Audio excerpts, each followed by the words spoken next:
दिलीप भारवानी जी मुंबई से। राधे राधे। राधे राधे महाराज जी। महाराज जी, हमने श्री राम सुखदास जी महाराज जी की वाणी जी में सुना था कि संसार से ममता नहीं करनी, प्रेम कर सकते हैं। कृपया ममता और प्रेम में अंतर समझाने की कृपा। ममता देह को लेकर होती है, प्रेम भगवान को लेकर होता है। चाहे उसे ज्ञान भाव से आत्मा कहें और भक्ति भाव से भगवान कहें, योग सिद्धांत से परमात्मा कहें, उसी को पुकारा जाता है। ज्ञानी उसे ब्रह्म कहते हैं, योगी उसे परमात्मा कहते हैं, भक्त उसे भगवान कहते हैं। जब हम चराचर जगत में भगवान जो विद्यमान हैं उनको देख करके भाव करते हैं, उसे प्रेम कहते हैं। और जब हम शरीर को देखकर राग करते हैं तो उसे ममता कहते हैं। ममता जन्म मरण का कारण है और प्रेम जन्म मरण को मिटाने वाला है। तो जैसे हम कई बार एकांतिक में कहा है कि माता पिता पुत्र पत्नी पति, इन सब से हमारी मोहमयी आसक्ति है। इसी से इनकी सेवा करते हुए भी हमारी दुर्गति नहीं रुकती।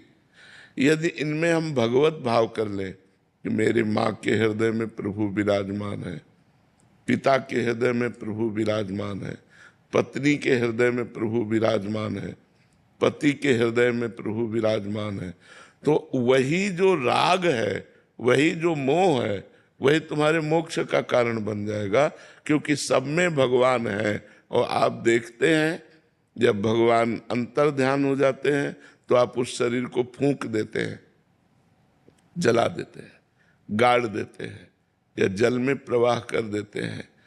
उस शरीर से आप प्यार नहीं करते, अनजाने में भी आप प्रभु से ही प्यार करते हैं। क्योंकि जैसे प्रिय पत्नी, अब उसके शरीर से भगवान अंतर ध्यान, तो शरीर से प्यार किया था तो बनाए रखो शरीर को, तो कोई शरीर को नहीं रखता, शरीर को नष्ट कर देता है। उससे पूछो क्यों, तुमने जिससे प्यार किया वो तुम्हारे सामने है? नहीं, बोले वो तो चला गया, अनजाने में भी वो परमात्मा से ही प्यार करता है। तो संत महापुरुषों के वचन है कि सबसे प्रेम करो, ना कि ममता। ममता भगवान के चरणों में करो। सबकी ममता ताग बटोरी, मम पद मने बांध बर डोरी।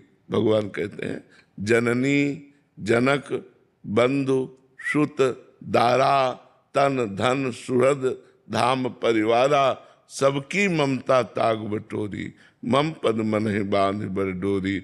सबकी ममता के तागों को बटोर लो और एक में भरकर एक मन में बांधो और एक मेरे चरणों में बांधो। देखो मन कहाँ जाता है। तो चरणों में बांधने का मतलब है सिय राम में सब जग जानी, करो प्रणाम जोरी जुग पानी। सब में हमारा भगवान विराजमान है। हम भगवत भाव से सबसे प्रेम करें, ना कि ममता करें। किसका प्रश्न था? तो आप समझ पाए प्रभु।